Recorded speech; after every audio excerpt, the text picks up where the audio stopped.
पुरुष सद्गुरु को करूं सप्रेम प्रणाम। अशुभ हरण मंगल करण धनी श्री देव चंद्र जी नाम। श्री प्राणनाथ निज मूलपति श्री मेहराज सुना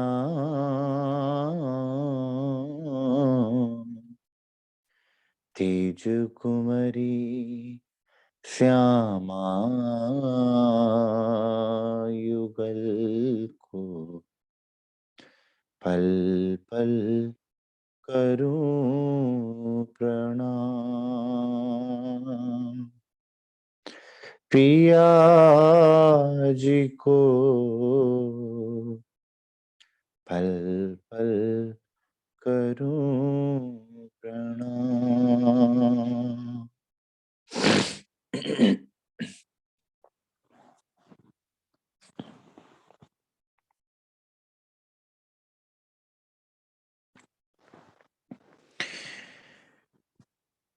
मेरे राज रसिक मेरे श्याम श्यामा कब आओगे, कब आओगे मेरे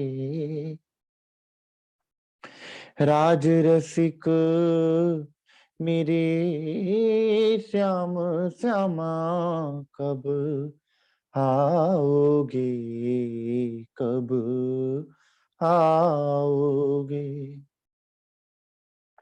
मेरे प्राण वल्लभ मेरे प्राण प्रीतम कब आओगे, आओगे कब आओगे, कब आओगे मेरे राज रसिक मेरे श्याम श्यामा कब आओगे, कब आओगे। पिया मैं तो सूती नींद में, तुम बैठे हो जागृत। पिया मैं तो सूती नींद में, तुम बैठे हो जागृत। खेल भी तुम दिखावत, खेल भी तुम दिखावत, बल मेरो कछु न चलत मेरे राज रतन मेरे श्याम श्यामा कब आओगे, कब आओगे मेरे राज रतन मेरे श्याम श्यामा कब आओगे, कब आओगे।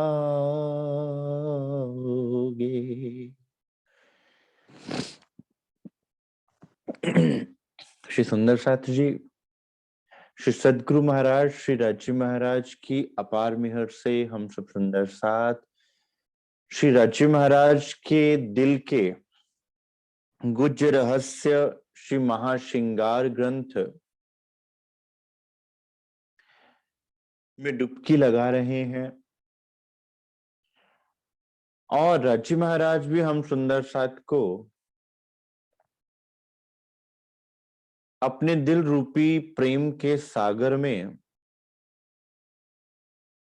छुपे हुए मोती बख्श रहे हैं, और उन मोतियों को पाने का सर्वप्रथम सोपान है निस्बत के सिलसिले को जानना। जब तक मैं ये ना जानूं कि मेरा धनी से नाता क्या है, तब तक मैं धनी के दिल में प्रवेश किस तरह करूं और धनी के दिल के लाड किस तरह से प्राप्त करूं। और वो लाड जिसमें मेरी ऐंठ रह ही नहीं जाती है, वहां मेरा मांगना मायने ही नहीं रखता, क्योंकि वो जब खुद का दिल खोलता है तो फिर मेरे मांगने का सवाल ही पैदा नहीं होता, वो खुद ब खुद उड़ेल देता है। क्यों? क्योंकि जब खेल दिखाने वाला वो, खेल में लाने वाला वो, जगाने वाला वो, तो देने वाला भी कौन हो सकता है? वो ही होगा। उनके अलावा अगर मैं सोचूं कि मैं खुद जागी या खुद उनके चरणों में आई, तो ये मेरे ही मैं होगी।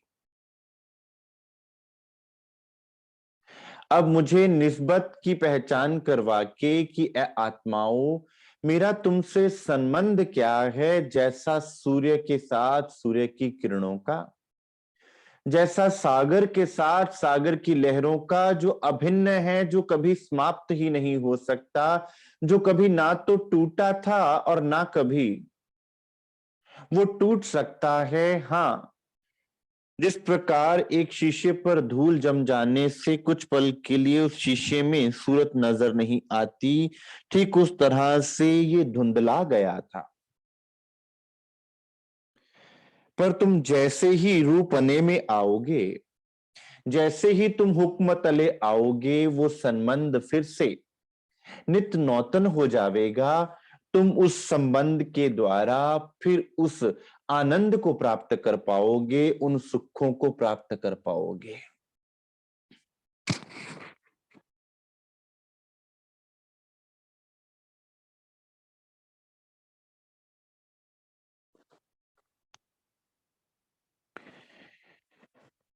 अरस जिमी नूर अपार है, इतके वासी बड़े बखत,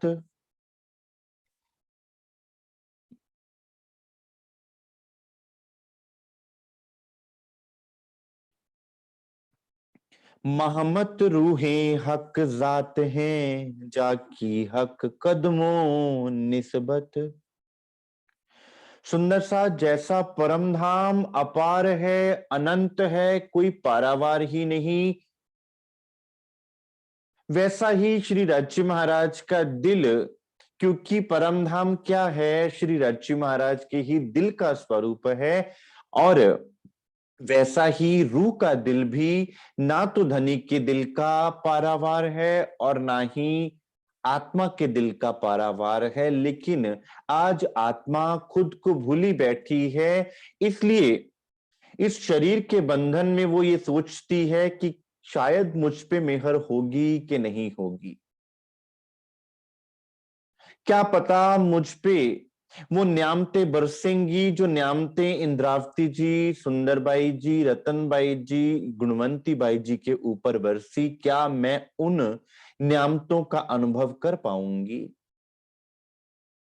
तो सुंदर साथ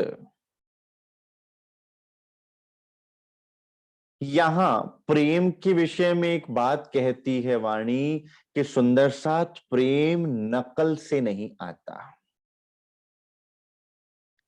हादी के कदमों पर कदम धरना अलग बात, कि जो हादी हिदायत करें, जो सदगुरु बतावें, उस मार्ग पर चलना, और किसी की नकल उतारना, ये बात अलग रही। आप देखेंगे मीरा ने नाच के रिझाया, गा के रिझाया एक तारे पर। नानक साहब ने कोई योग नहीं किया, कोई साधना नहीं की, केवल परमात्मा को सुमरन से रिझाया। बुल्ले शाह ने नाच नाच के रिझाया, घुंघरू बांध के रिझाया। बाबा फरीद ने कुरान को पढ़कर, उसके तत्व को जानकर, परमात्मा की भक्ति में लीन रहकर उसको रिझाया। कबीर ने अपने सर्वस्व समर्पण करके उसको रिझाया। इस तरह से आप देखेंगे कि जितने भी भक्त हुए, उन सब की जर्नी, उन सब का सफर अलग सा रहा। क्योंकि प्रेम और भक्ति का मार्ग सुंदर साथ एक अनुसंधान का मार्ग है, एक एक्सपेरिमेंटेशन का मार्ग है, एक साइंटिफिक मार्ग है। आप सोचें कि जिस तरह मीरा को मिला वैसा ही मुझे मिलेगा, तो शायद ऐसा संभव ना हो।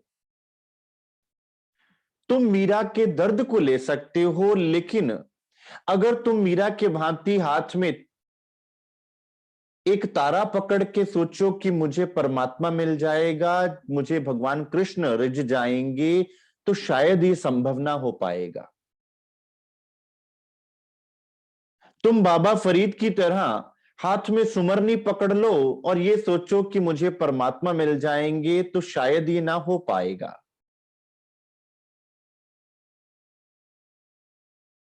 तुम बुल्ले की तरह अपने पांव में घुंघरू बांध लो, तो शायद उस तरह तुम अपने सदगुरु को ना रिझा पाओगे। क्यों? क्योंकि प्रेम ऐसी संपदा है सुंदर सा, जो हर दिल में है, लेकिन जैसे धनी के दिल में अनंत न्यामतें हैं, वैसे ही आत्माओं को मिलने के अनंत ढंग हैं धनी के। श्री सुंदरबाई जी 40 वर्ष तक कसनी करती हैं, घर बार त्याग कर। धनी श्री देवचंद्र जी अपना सर्वस्व समर्पण कर देते हैं।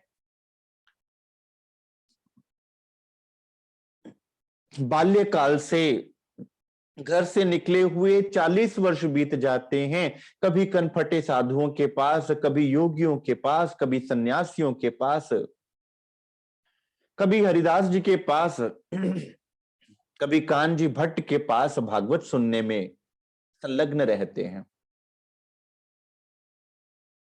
उनकी आध्यात्मिक जर्नी को देखें और उनके बाद जब मेहराज ठाकुर जी की आध्यात्मिक जर्नी को देखें, तो सदगुरु के मिलने के बाद वो जर्नी एक सी नहीं रही।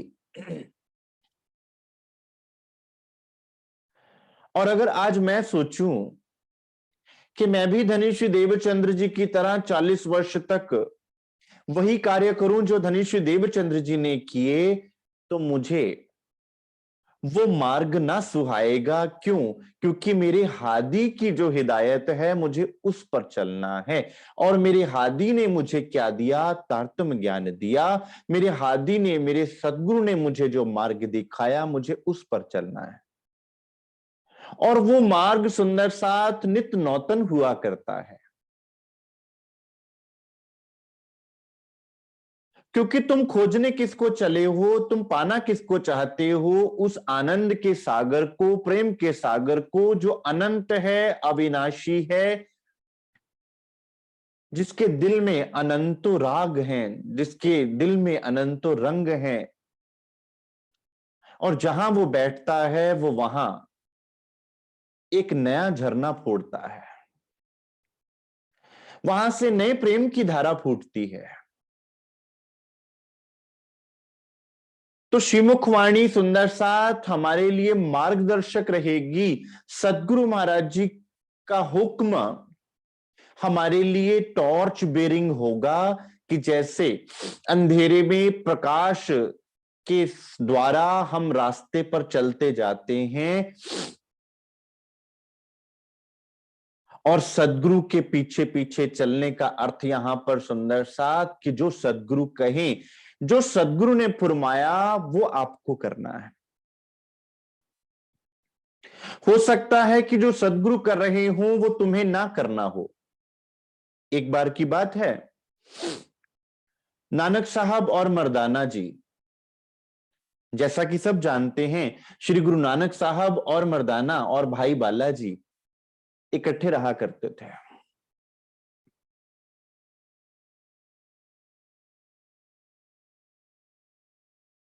एक स्थान पर प्रसंग आता है प्राण संगली में, प्राण संगली ग्रंथ में, कि भाई मर्दाना कहते हैं गुरु साहब को कि गुरु साहब, हमें समुद्र पार जाना है। अब समुद्र किस तरह से पार करें? तो गुरु नानक देव जी तो जिस तरह परमात्मा को ध्या रहे थे, जो नाम सिमरन कर रहे थे, वो करते जा रहे थे। और उन्होंने मर्दाना को कहा, भाई मर्दाना, तुम्हें वाहिगुरु वाहिगुरु का जाप करना है। और गुरु नानक साहब पानी पर चलने लग गए और वाहिगुरु का जाप करते हुए मर्दाना, भाई मर्दाना उनके पीछे पीछे हो लिए।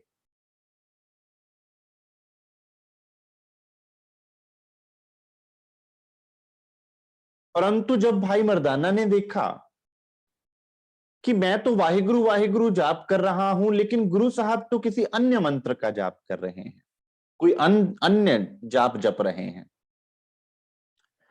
तो जब उन्होंने वाहिगुरु वाहिगुरु का जाप छोड़कर वही जाप जपना प्रारंभ कर दिया जो गुरु साहब जप रहे थे, तो मर्दाना पानी में गिर गए। गुरु साहब ने थामा और कहा कि भाई मर्दाना, मैंने तुम्हें जो कहा था तुम्हें वही करना था। तो भाई मर्दाना पूछते हैं, गुरु साहब, मैं तो वाहिगुरु वाहिगुरु का जाप जब तक करता रहा तब तक मैं पानी पर चलता रहा, आपके पीछे पीछे, आपके कहे अनुसार जब तक आपके हुक्म का पालन किया तब तक तो मैं पानी पर चलता रहा, लेकिन जब जब मैंने आपको देखकर जो आप कर रहे थे वो करना चाहा तो मैं पानी में लुढ़क क्यों गया? तब प्रसंग आता है, गुरु साहब कहते हैं,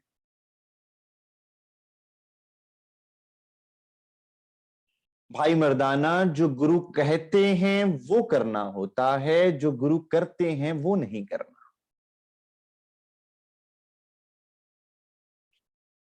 अरस जिमी नूर अपार है, इतके वासी बड़े बखत।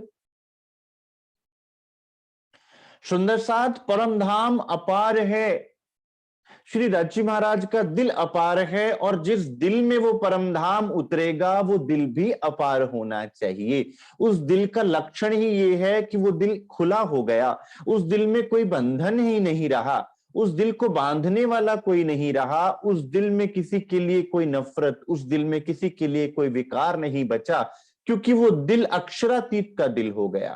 वो दिल मेरा ना रहा, वो दिल भी धनी का हो गया। और धनी के दिल में, अक्षरातीत के दिल में सबके लिए प्रेम है, क्योंकि वो एक दिल है। इतके वासी बड़े बखत। अब उस परम धाम में रहने वाले कौन हैं? हम मोमिन, हम ब्रह्म सृष्टियां जो उस परम धाम में रहने का दावा लेकर बैठी हैं। हमें कहा गया कि उनके भाग्य बहुत अपरंपार हैं, और सुंदर साथ वो परम धाम के ही साथी यहां हैं जिनके ऊपर ये नियामतें बरसाई जा रही हैं। लेकिन कई बार हम भी प्रश्न खड़ा कर लेते हैं कि भाई हम ब्रह्म सृष्टि हैं भी कि नहीं? अगर सुंदर साथ हम ब्रह्म सृष्टि ना होते तो हम पर ये नियामतें ही ना बरसती, हमें श्री राजी महाराज अपने चरणों में ही ना लेते और अपने कदमों के पद चिन्ह हमें दिखाते ही ना, जिनको फॉलो करते हुए हमें चलना था। महामत रूहें हक जात हैं, जाकी हक कदमों निस्बत। हमारी जात क्या है? हमारी जात कोई शरीर से नहीं, कोई जात पात से नहीं, हमारी जात क्या है कि हम हक के हैं। और हक हमारे हैं। इसमें अपने आप में ही सुंदर साथ बड़ा मीठापन है। जब हम कहते हैं कि हम कौन, तो हम हकजात। एक सुंदर साथ प्रश्न कर रहे थे कि एक तरफ हम कह रहे हैं कि हम उस परमात्मा का अंश हैं और दूसरी तरफ कह रहे हैं कि उसको याद करना आवश्यक है। अगर उसके अंश हैं तो उसको याद क्या करना।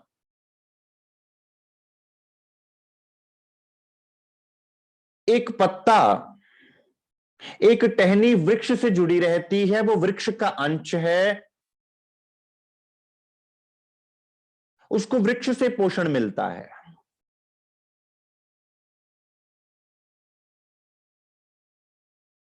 लेकिन जब तक जड़ से पोषण ना मिले, जब तक जड़ को पोषण पत्तों तक ना पहुंचे, तो वो पत्ता भी हरा भरा किस प्रकार से होवेगा। ठीक है, हमारा परमात्मा से अखंड संबंध है, हम उनका ही अंश हैं, उनसे एक पलक के लिए भी जुदा नहीं है। लेकिन अगर जड़ से पोषण उस तक ना पहुंचेगा,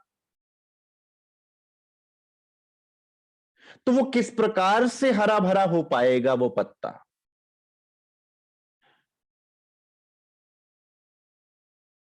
वो फूल किस प्रकार से खिल पाएगा अगर जड़ से पोषण पूरे वृक्ष में ना आवे और वृक्ष से उस पत्ते और उस फूल तक ना पहुंचे। ठीक उसी तरह से अगर हम उस परमात्मा को ही ना जानेंगे, तो उसके उस पोषण रूप प्रेम को हम ना प्राप्त कर पाएंगे। क्यों? क्योंकि हमारी मैं का पर्दा बीच में खड़ा हो जाएगा। जैसे मान लीजिए आपके घर जो पहले लैंडलाइन लगे हुआ करते थे हमारे घरों में, तो जब लैंडलाइन खराब हो जाता था तो हम क्या करते थे, जहां का हमारा कनेक्शन होता था, हम उस कंपनी में बात करते थे। और फोन, टेलीफोन्स, उसके बाद क्या हुआ, मोबाइल फोन्स आ गए। मोबाइल फोन्स क्या करते हैं, फ्रीक्वेंसीज पकड़ते हैं, साउंड वेव्स पकड़ते हैं।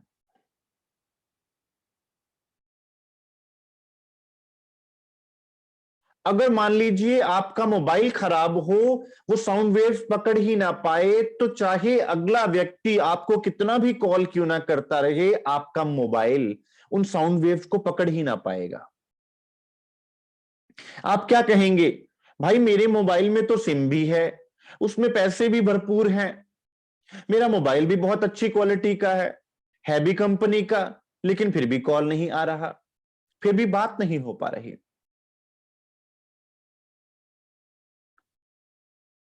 ठीक है, आप परमात्मा का अंश हैं, आप पर मोहर लगी है कि आप परमात्मा के हैं, आप हक जात हैं, इसमें कोई दो राय नहीं है।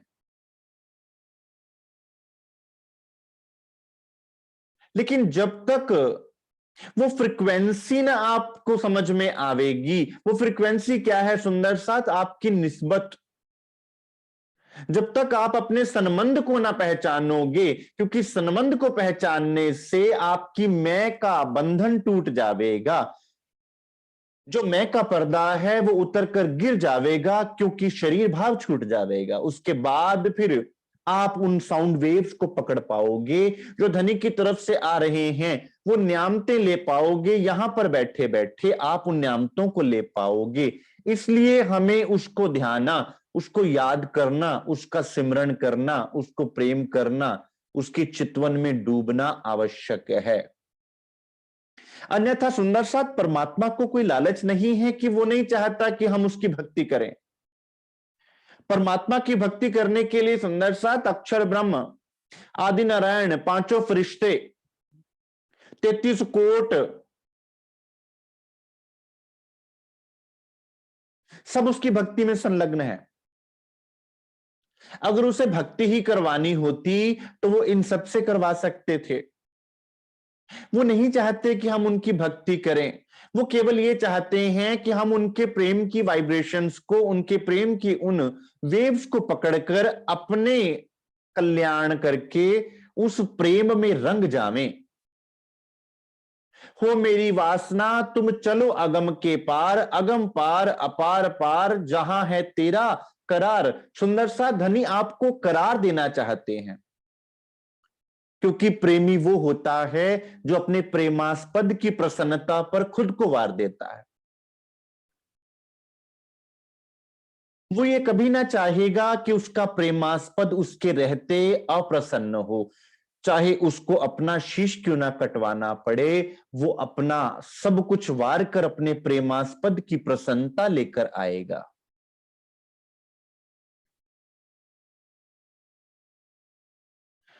अब धनी का दिल कितना मेहरबान है सुंदर साथ, कि वो आशिक ऐसा आशिक है कि वो अपना सर्वस्व देकर भी रूहों को क्या कहता है कि तुम्हारे कुमलाए मुख में देख नहीं सकता। इसलिए इस संसार में जितने भी तन उन्होंने धारण किए सुंदर साथ, यहां पर कष्टों का सामना करते हुए हम सुंदर साथ को न्यामतें बख्शी, हमें कष्ट ना होने दिया।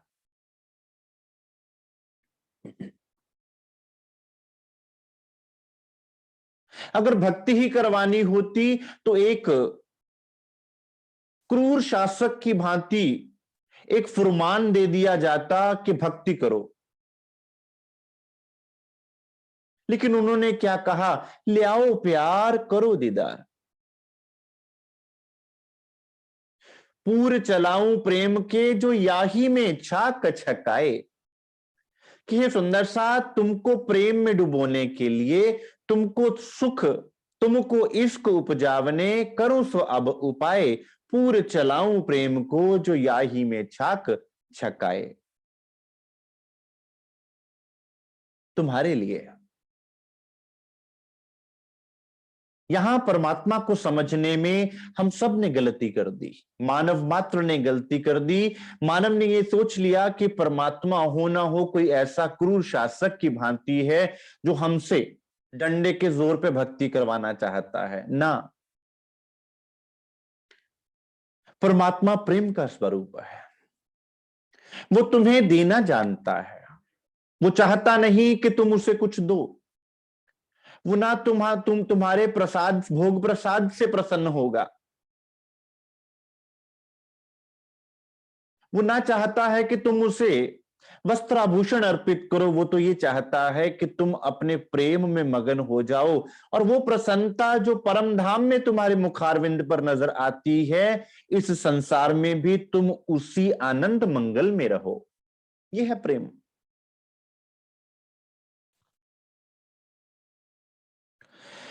अरस अंदर सुख देवही जो रूहों दिल उपजत, सो रूहें कदम क्यों छोड़ ही जाकी असल हक निस्बत।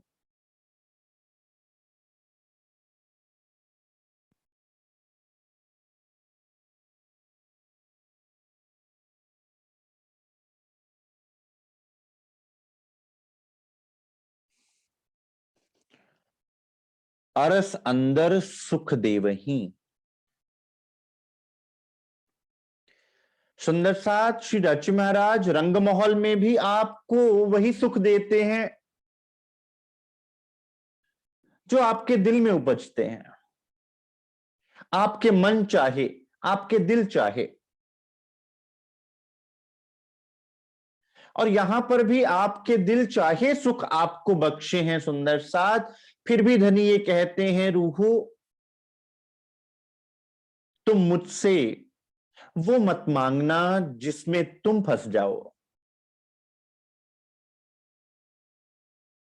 क्योंकि जितना तुम मुझसे माया मांगोगे, मैं तो कृपा का सागर, मेहर का सागर हूं। शायद मुझसे तुमसे ना ही ना की जाए, लेकिन मैं ये कतई ना चाहूंगा कि तुम संसार में फंस जाओ।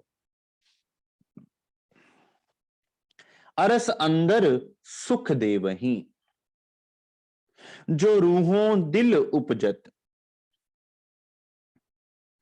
जो रंग माहौल में हमें सुख मिलते हैं सुंदर साथ, वो प्रेम के सुख, वो दर्शन के सुख, वो दीदार के सुख, हर पल उनके समक्ष रहने का सुंदर साथ अपने आप में एक अद्भुत सुख है।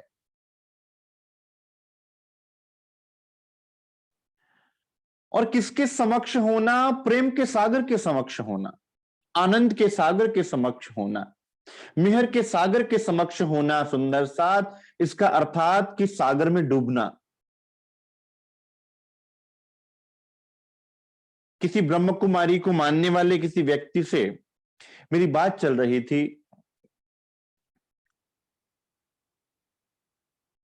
तो उन्होंने कहा कि ये कोई नहीं जानता कि आत्माएं इस संसार में क्यों आई। तो मैंने उनसे कहा, हाँ ये प्रश्न तो बहुत खास है। तो उन्होंने कहा कि संसार तो जानता ही नहीं कि आत्मा यहां क्यों आई। तो मैंने पूछा, क्या आप जानते हैं? कहते हां, शिव बाबा ने हमें बताया। मैंने कहा चलिए बताइए क्या। तो कहते कि आत्माएं परमधाम में बोर हो गई थी, इसलिए वो परमधाम से इस दुनिया में आई हैं। तो मैंने उनसे कहा कि अगर उस धाम में भी कोई बोर हो सकता है, तो इसका अर्थ है कि वो आत्माओं को यहां पे सुख मिल जाएगा। कहते यहां पे भी सुख नहीं है। तो फिर मेरा प्रश्न था कि सुख कहां से मिले? ना यहां सुख और ना वहां सुख, तो फिर भक्ति क्यों करनी, साधना क्यों करनी, गुरु के उदाहरण करना, किसी मत पंथ में क्यों जाना? इससे अच्छा है जैसा जीवन चलता है वैसा ही क्यों ना चलता रहे। सुंदर साथ, प्रेम के सागर के समक्ष बैठकर कोई कैसे बोर हो सकता है? आनंद के सागर के समक्ष बैठ के कोई कैसे बोर हो सकता है? अपने आप के समक्ष बैठ के कोई कैसे बोर हो सकता है? सुंदर साथ, वो तो आनंद में डुबो लेने वाला स्वरूप है। संसार इन बातों को ना तो समझ पाया और ना समझ सकता है। ये आप ब्रह्म सृष्टियों के आगे ये रहस्य खोला। अरस अंदर सुख देवही जो रूहों दिल उपजत, क्योंकि जैसा जैसा आपका दिल उपजता है वैसा वैसा वो सुख देते हैं। और दिल में क्या उपजता है? जो धनी का दिल चाहता है वही आपका दिल चाहता है। तो आपका दिल धनी का दिल एक हो गया, तो धनी खुद के दिल से आप पर मेहर लुटाते हैं, खुद के दिल से आपको लाड करते हैं। एक पति अपने लिए तो चाहे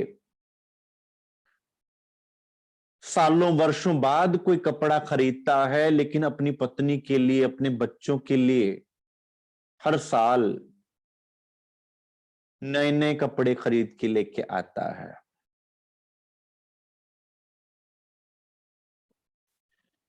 खुद के लिए जब कुछ खरीदना होगा तो वो क्या सोचेगा? अरे नहीं, अभी तो मेरे पास है ना, चल जाएंगे।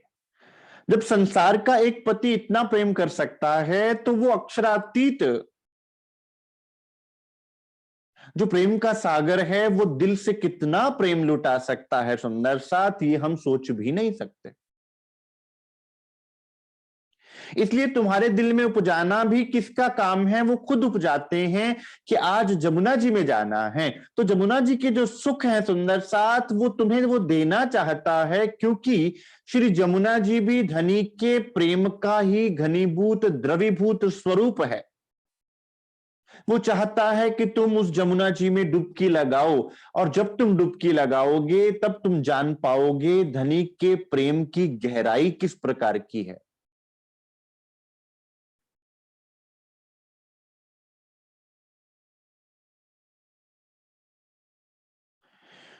सो रूहे कदम क्यों छोड़ ही जाकी असल हक निस्बत। अब इस ब्रह्मांड में भी सुंदर साथ वही बात आकर धनी ने बताई कि सुंदर साथ, जो सुख परम धाम में दिए जा रहे थे तुम्हें, आज भी धनी तुम्हारे दिल में वही सुखों की लालसा, वही सुखों की चाहत उत्पन्न कर रहे हैं। खुद को जानो, खुद पहचान लो उन सुखों की जो ललक तुम्हारे अंदर है, जो तड़प तुम्हारे अंदर है। उस तड़प को जान लोगे और अपनी निस्बत को पहचान लोगे। सुंदर साथ कितने प्रकरणों में केवल निस्बत की बात की गई कि हम सुंदर साथ के पास कौन सी नियामत है, सबसे बड़ी नियामत हमारी निस्बत है, और हमारे पास इसके अलावा है ही क्या।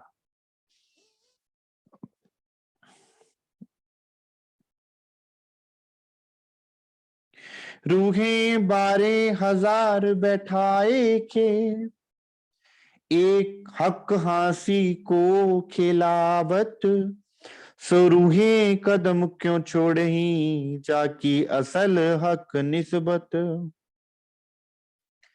अब सुंदर साथ परम धाम में हम 12,000 रूहों को बिठाकर खुद हम में सिरदार बनकर धनी हमें खेल दिखा रहे हैं। कौन सा? हंसी का खेल, आनंद का खेल, प्रेम का खेल, जिसमें कभी छुप जाते हैं, कभी समक्ष आ जाते हैं सुंदर साथ, और हम उनको पहचान ही नहीं पा रहे। जैसे भुलवनी के मंदिरों में हम धनी को पकड़ने जाते हैं तो पकड़ ही ना पाते, इस संसार को भी भुलवनी जानिए। सद्गुरु स्वरूप में वे आए हुए हैं,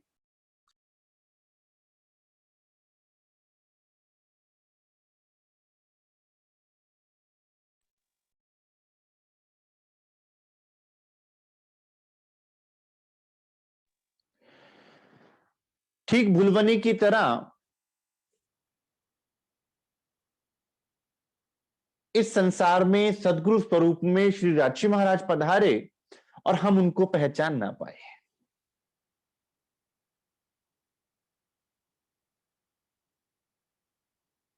जैसे भुलवनी में उन शीशे के अंदर जो प्रतिबिंब बनते हैं, उन प्रतिबिंबों में ही उलझकर हम रह जाते हैं। आज हम इन शरीर के ही प्रतिबिंबों में उलझ गए और धनी हमें पुकार पुकार के अपनी तरफ बुला रहे हैं। हक बुलावे सरत पर, आपन रहने चाहित, आपन रहने चाहित। सुंदर सा श्री राची महाराज तो पुकार रहे हैं, और जो पुकारता है सुंदर साथ विचार कीजिए, वो अपना दिल खोल के पुकारता है, वो अपना दर्द भूल के पुकारता है।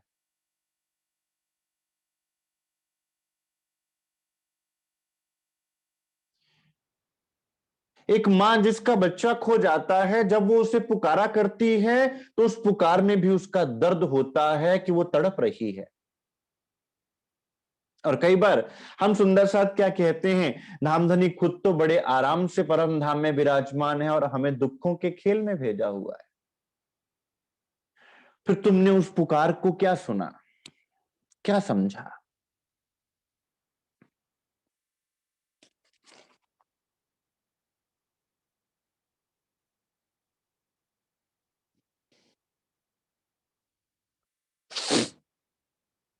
सकल भोम सुख लेवही, रूहें हक कदम पकड़त, सो क्यों रहे इन कदम बिना, जासी जाकी असल हक निस्बत।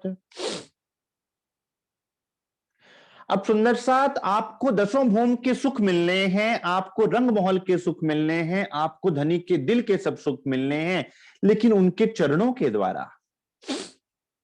जब तक तुम उनके चरणों की पहचान करके, जब तक उनके चरणों को तुम ना निहार लो, जब तक उनके चरणों को अपने दिल में ना बसा लो सुंदर साथ, उन चरणों पर न्यौछावर ना हो जाओ, तब तक तुम किस प्रकार से उन 10 भौम के सुखों को, 9 भौम 10वीं आकाशी रंग महल और 25 पक्षों के सुखों को ले पाओगे, चाहे तुम 25 पक्ष को सीख भी क्यों ना लो।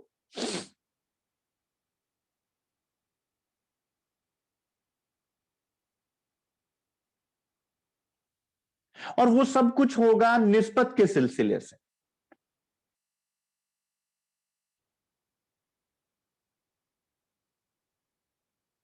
आप जो सोचते हो आप वैसे बन जाते हो।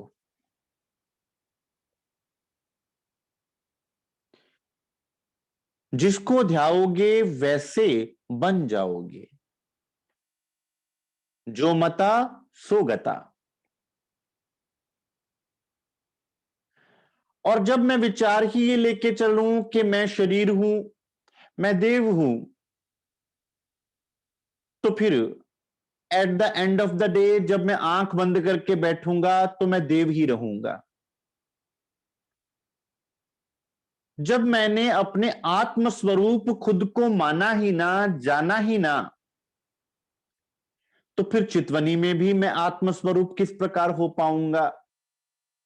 और चितवनी में भी कुछ पल के लिए आप आत्म स्वरूप ना हो पाए तो सुंदर साथ फिर आप रहनी में आत्म स्वरूप किस प्रकार हो पाओगे।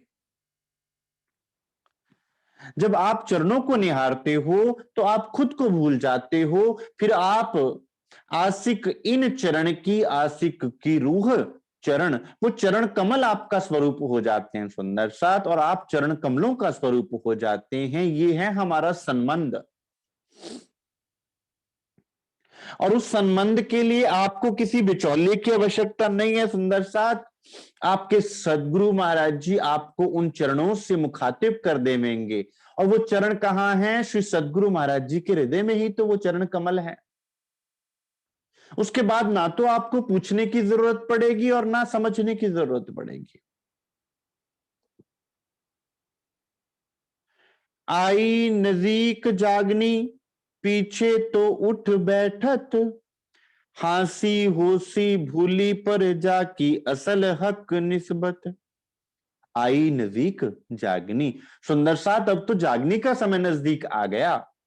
और सुंदर साथ ये कब वर्णन हो रहा है? आज से तकरीबन 400 वर्ष पहले कि सुंदर साथ जागने का समय आ गया।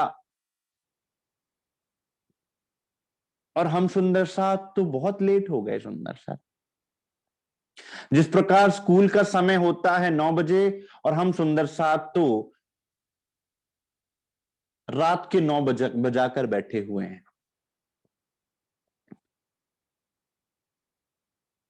अगर अब भी हम सुंदर साथ ना समझे तो सुंदर साथ फिर ये समय बीता हुआ कभी वापस आने आने का नहीं है।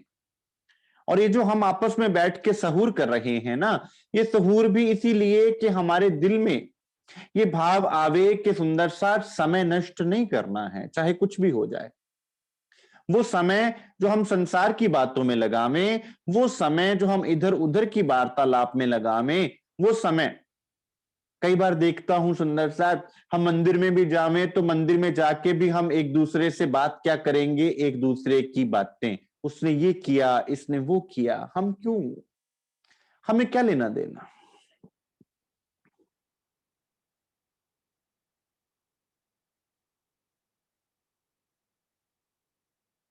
आप मंदिर में गए हो, आप मंदिर वाले से मिलने गए हो या अपने मन को मिलने गए हो? अगर तो तुम मंदिर वाले को पाना चाहते हो तो मंदिर वाले से मिलो ना। तुम तो अपने मन के अनुसार चलने लग गए। मनमुखी ना होना। मन क्या कहता है? जो मन के अंदर है वो उगलता है। इसलिए मंदिर, आश्रम जाकर भी अगर हम सुंदर साथ एक दूसरे की वार्तालाप करते रहें, एक दूसरे के निंदा रस में मगन रहें, तो हमने पाया क्या? इसका अर्थ है हमने अभी तक समझा ही नहीं हमें करना क्या है। हमारा लक्ष्य ही हमें क्लियर नहीं है सुंदर साथ। आप कहें कि केवल मंदिर में ही ऐसा होना चाहिए? नहीं, शुरुआत तो करो। तुम्हें केंद्रित होना तो आए, इसलिए धनी ने मंदिर बनाए, ताकि तुम्हें केंद्रित होना तो आए कि धनी के अलावा किसी और को केंद्र में रखना ही नहीं है। धीरे धीरे जब तुम ये शेड्यूल फॉलो करोगे तो अपने जीवन में भी फिर तुम वैसे के वैसे हो जाओगे कि भाई मुझे किसी और की बात करके लेना ही क्या। कोई क्या कर रहा है, किसी के जीवन में क्या चल रहा है, मुझे उससे क्या लेना देना। मुझे तो अपने धनी से मतलब है। आई नजीक जागनी, सुंदर सा जागने का समय नजदीक आ गया। और अगर अब भी हम ना जागे तो हम हंसी के पात्र बन जाएंगे। ये जीव सुंदर साथ आखिरत की लीला में जब जीव जागेंगे तो जीव भी हम पर हंसी करेंगे, हंसेंगे कि तुम ब्रह्म सृष्टियां हो। तो कोई जीव तो ऐसे भी होंगे सुंदर साथ जो कसनी करके, जो धनी के प्रेम में डुबकी लगा लेंगे, फिर उनके सामने हमारे हालात क्या होंगे सुंदर साथ। जिनको हम जीव जीव कहकर चिढ़ाते रहे पूरा जीवन और खुद ब्रह्म सृष्टि का दावा लेके बैठे रहे, जब वो जीव सुंदर साथ प्रेम में हमसे आगे हो जाएंगे तो फिर हमारे पास क्या जवाब होगा उनके आगे देने के लिए। हांसी होसी भूली पर जाकी असल हक निस्बत। कहीं ऐसा ना हो कि हमारी हंसी का चैप्टर खुल जाए, और आज यह हंसी का चैप्टर खुल गया। क्यों कह रहे हैं? क्योंकि तुमसे दर्द है, तुमसे निस्बत है सुंदर साथ, वरना ना कहते। कोई बेगाना कभी तुम्हें कहेगा भी क्यों। रूहें हुक्म ले दौड़ियो, जो रूह होगी, जो रूह का दावा लेगी, वो क्या करेगी? वो हुक्म लेकर दौड़ेगी कि मेरे धनी का हुक्म है कि मेरे अलावा और कुछ है ही नहीं। अलस्तो बेरब कुम। और मेरे मूल तन में मुझे उठना है, मुझे धनी के चरणों में उठना है, उसके अलावा ना तो मुझे कुछ याद रखना है। हां, आप कहें कि संसार में बहुत से लोग हमें मिलते हैं, तो संसार के लोगों से जब भी हम जॉब पर, प्रोफेशन में, इधर उधर ऑफिस में बात करें तो सुंदर साथ, इसके लिए एक उदाहरण दूंगा। महात्मा बुद्ध जब ध्यान में बैठे हुए थे तो एक व्यक्ति आया, उनको गाली देकर चला गया। समक्ष उनके शिष्य बैठे हुए थे, उनको बहुत बुरा लगा, लेकिन बुद्ध ने एक शब्द नहीं कहा। शाम को फिर वही व्यक्ति आया और बुद्ध को फिर गाली देकर गया। शिष्यों को बुरा लगा, लेकिन बुद्ध ने फिर भी एक शब्द नहीं कहा, बुद्ध शांत बैठे रहे। अगले दिन सुबह फिर आया तो फिर गाली देकर गया, शिष्यों से रहा ना गया। शिष्यों ने कहा, हे बुद्ध, आप हमारे गुरु हैं, हम ये नहीं देख सकते कि कोई आपको हमारे समक्ष गाली देवे, तो आप उसका कोई प्रत्युत्तर क्यों नहीं दे रहे, उसका कोई जवाब क्यों नहीं दे रहे। तो जानते हैं बुद्ध क्या कहते हैं? बुद्ध कहते हैं कि वो गाली दे रहा है क्योंकि वो सोया हुआ है, मैं तो जागा हुआ हूं ना। उसने गाली दी अवश्य, लेकिन उस गाली को लेना ना लेना तो मेरे हाथ में था ना। मैंने उस गाली को लिया ही नहीं। देने वाला जो भी देता है, उसको लेना ना लेना तो आपके हाथ में है ना। जैसे हम बाजार जाते हैं तो अपनी जरूरत की वस्तुएं लेते हैं, सारा बाजार तो हम नहीं उठा के ले आते ना घर। तो अगर तुम बाहर भी बैठो, किसी व्यक्ति के पास भी बैठो, तो तुम्हें चुनाव करना आना चाहिए कि हमें कौन सी वस्तु अपने अंदर दान जाने देनी है और कौन सी वस्तु हमें छोड़ देनी है। कौन व्यक्ति होगा जो बाहर का कचरा उठाकर घर लाना पसंद करेगा? कोई भी नहीं चाहेगा। फिर हम दुनिया के दिमाग के कचरे को बाहर क्यों ना छोड़कर आए? क्यों उसको अपने घर में, अपने दिल में, अपने दिमाग में लेकर आए? फलां ने क्या किया, उसने क्या कहा, उसने इसके साथ क्या किया, वो कचरे को मैं अपने घर में क्यों लाऊं? जबकि मुझे पता है कि मेरे अंदर के कचरे को मुझे साफ करना है, तो मैं अगर और कचरा भरता रहूंगा तो मेरा अंदर साफ किस प्रकार से होगा। रूहें हुक्म ले दौड़ियो, मूल तन अर्श में उठत, हक हंससी तुम ऊपर रूहें क्यों भूली। ए निस्बत, सुंदर साथ ये हंसी है हमारी कि हम उस निस्बत को भूले किस प्रकार से। खैर, हम भूल गए, अब तो सुंदर साथ धनी खुद जगा रहे हैं ना। सदगुरु स्वरूप में रांची महाराज खुद पधारे, अब तो सुंदर साथ भूलने का सवाल ही पैदा नहीं होता। और मैं आपको ये नहीं कहता कि आप मूल मिलावा को याद कर लो, मैं आपको ये नहीं कहता कि आप कहेंगे कि बहुत बार सुना है कई बार सुंदर साथ कहते हैं कि भाई हमें डांट डांट के कहा जाता है कि मूल मिलावा तुम्हें याद क्यों नहीं आता, तुम्हें खिलवत की बातें याद क्यों नहीं आती। मैं तुम्हें यह नहीं कहता कि तुम खिलवत की बातों को याद करो, मैं तुम्हें यह कहता हूं कि जो सदगुरु तुमसे कहते हैं तुम वो तो कर सकते हो ना, तुम्हें खुद ब खुद याद आ जाएंगी।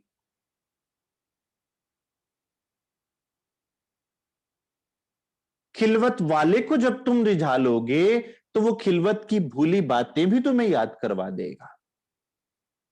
पिया जी तुम हो तैसी कीजियो, मैं अर्ज करूं मेरे पियू जी, हम जैसी तुम जिन करो, मेरा तलफ तलफ जाए जीव जी। सुंदर सा जब ये भाव आ जाता है तो वो खुद ब खुद सब कुछ करनहार है, वो देवनहार है, वो सब विद समर्थ है।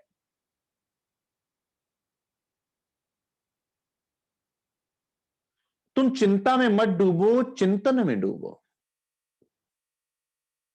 आया नजीक बखत मोमिनो, क्यों भूलिए हादी नसीहत, जो सुपने कदम ना भूलिए, हंसिए हक सो ले निस्बत। आया नजीक बखत मोमिनो, ए मोमिनो, ए ब्रह्म सृष्टियो, ए आत्माओं, अब तो समय आ गया। अब हम अपने परिप्रेक्ष्य में, अपने कंटेक्स्ट में इसको क्या समझेंगे कि ये हमें हमारे लिए बोला गया है। हमें कहा गया है कि समय आ गया है, अब हमें समय को फिजूल गंवाना नहीं है। और आप सोचें कि मेरी उम्र 50 साल, 60 साल, 70 साल हो गई, अब क्या हो सकता है। सुंदर साथ छलांग कभी भी लग सकती है, क्रांति कभी भी घटित हो सकती है।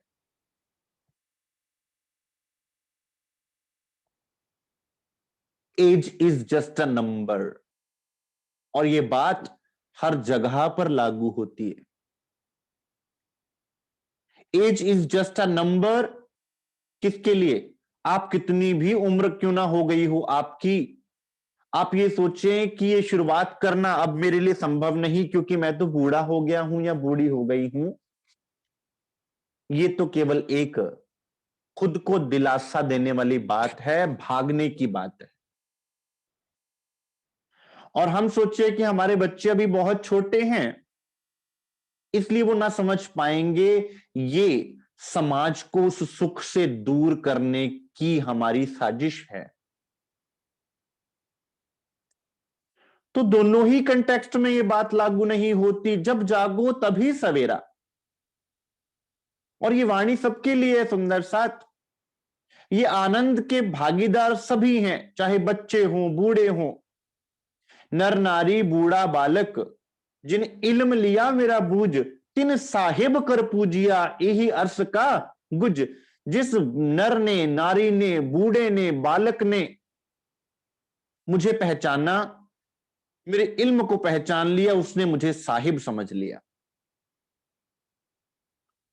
उन्होंने ये तो नहीं कहा कि बच्चे नहीं समझ सकते, उन्होंने ये तो नहीं कहा कि बूढ़े नहीं समझ सकते, नर नारी बूढ़ा बालक जिन इल्म लिया मेरा बूझ। लेकिन इल्म उन तक पहुंचे तो सही। धनी की बातों को सुंदर सा जिस प्रेम से धनी ने हमारे लिए कहा है, उस प्रेम से हम सुंदर सा तक पहुंचा तो देवें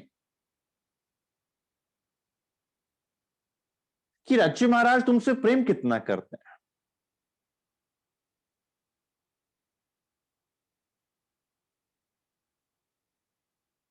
क्यों भूलिए हादी नसीहत। सुंदर साथ फिर हादी अर्थात सदगुरु महाराज जी की नसीहत को हम किस प्रकार भूल सकते हैं। जो सुपने कदम ना भूलिए, हंसिए हक्सों निस्बत।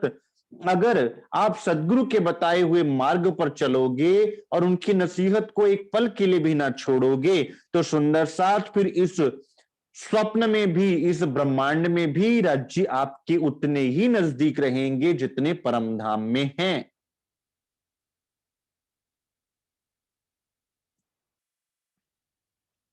फिर जो हंसी आज हम पर हो रही है, फिर हम राज्य महाराज के साथ मिलकर हंसेंगे, उनके साथ बैठकर हंसेंगे, उनके लाड में हंसेंगे, उनके प्रेम में हंसेंगे। मजा तो तब है ना कि एक पत्नी अपने पति के साथ बैठकर हंसे, खुश रहे।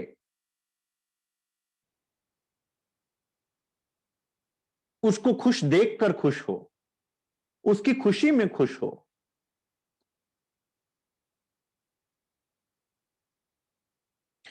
लाहा लीजे दोनों ठौर का, सुनो मोमिनो कहे महामत, क्यों सुपने ए चरण छोड़िए अपनी असल निस्बत। लाहा लीजिए दोनों ठौर का। अब समय है सुंदर साथ हमारे पास। आप कहें समय बीत गया, मैं कहता हूं समय आया ही अब है। जो बीत गया वो तुम्हारा समय था ही नहीं, भूल जाओ। अगर होता तो तुम जाग जाते। उसकी चिंता छोड़ दो कि जो समय बीत गया उस समय ये नहीं हो पाया, हो ही नहीं सकता था क्योंकि हुक्म नहीं था। अब तो तुम्हारे हाथ में है ना।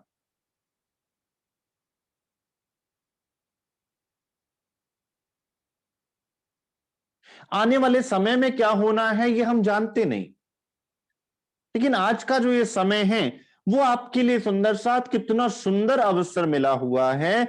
लाहा लीजिए दोनों ठौर का। अब इतना सुंदर अवसर है कि दोनों ठौर का, कौन सा, इत का भी उत का भी, परमधाम का भी और यहां का भी हम लाहा यहां पर बैठकर ले सकते हैं, लाभ ले सकते हैं। परमधाम के सुख यहां पर और खेल के सुख सुंदर साथ परमधाम में बैठे बैठे ले सकते हैं। महामती जी कह रहे हैं सुंदर साथ अब भी अगर पहचान जाओ, अब भी अगर तुम्हारे दिल में ये बात दृढ़ हो जावे कि तुम्हें धनी के दिल में प्रवेश करना है निस्बत के सिलसिले के द्वारा, क्यों सुपने ए चरण छोड़िए अपनी असल निस्बत, फिर तुम स्वप्न में भी उनके चरण ना छोड़ पाओगे, स्वप्न में भी उनके चरणों से तुम एक पलक के लिए भी दूर ना हो पाओगे। यही तुम्हारी असल निस्बत है। तुम पूछो असल निस्बत क्या है? सुंदर साथ पूछ रहे थे असल निस्बत क्या है। असल निस्बत वो सुंदर साथ जो खेल में आके भी ना भूले, वो है असल निस्बत।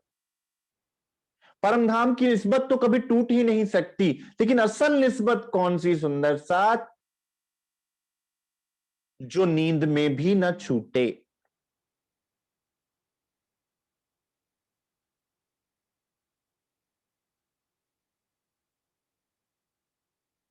जो ध्वनि की आवाज को सुनकर तड़प उठे। एक लवे होसी टूक टूक। कि अब पहचान लिया। जैसे शिंद्रावती जी कहते हैं राज्य महाराज अब आप बच के जाएंगे कहां।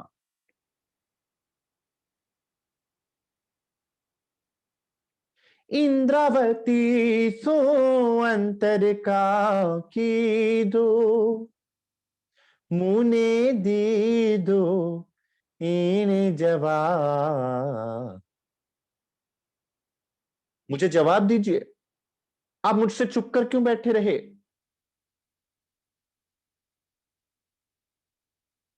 पोते प्रगट पधार्या छो, आड़ा द्यो चे ब्रिज ने रास।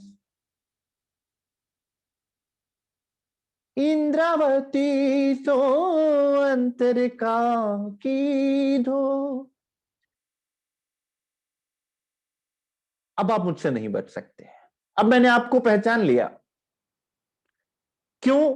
क्योंकि आपके इल्म से पहचाना है। अगर अपनी बुद्धि से पहचानती तो आप मेरे हाथ ना आते, मैं पहचान ही ना पाती, क्योंकि मेरी बुद्धि कहां तक पहुंच पाती। अब जो आपने इल्म दिया था ना धनी, उससे मैंने आपको पहचान लिया है। अब आपको मैं अपने हृदय रूपी पिंजरे में कैद करके रखूंगी। अब मैं आपको अपने से जुदा होने ना दूंगी। यह है असल निस्बत।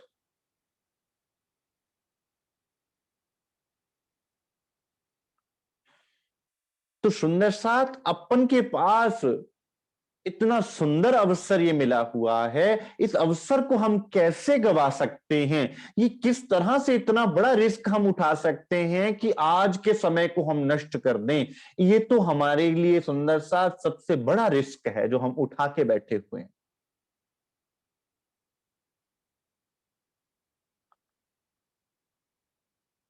तो सुंदर साथ धनी के चरणों में अपने दिल को लगाना, सतगुरु महाराज जी के वचनों पर सर्वस्व वार देना हम सुंदर साथ का प्रथम कर्तव्य है। उसको करते हुए जैसा वे सदगुरु महाराज जी कहें वैसा करते जाना है। फिर उसके बाद की चिंता हमारी नहीं है, वो राज्य महाराज की है। वो कैसे हमें पहुंचाएंगे, क्या दिखाएंगे, क्या नहीं दिखाएंगे, ये हमारी चिंता नहीं, वो राज्य महाराज की।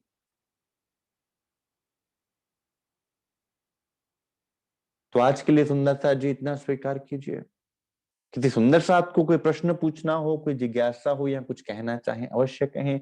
बोलिए श्री प्राणनाथ प्यारे की जय, श्री सदगुरु महाराज की जय, श्री सर्व सुंदर साथ की जय।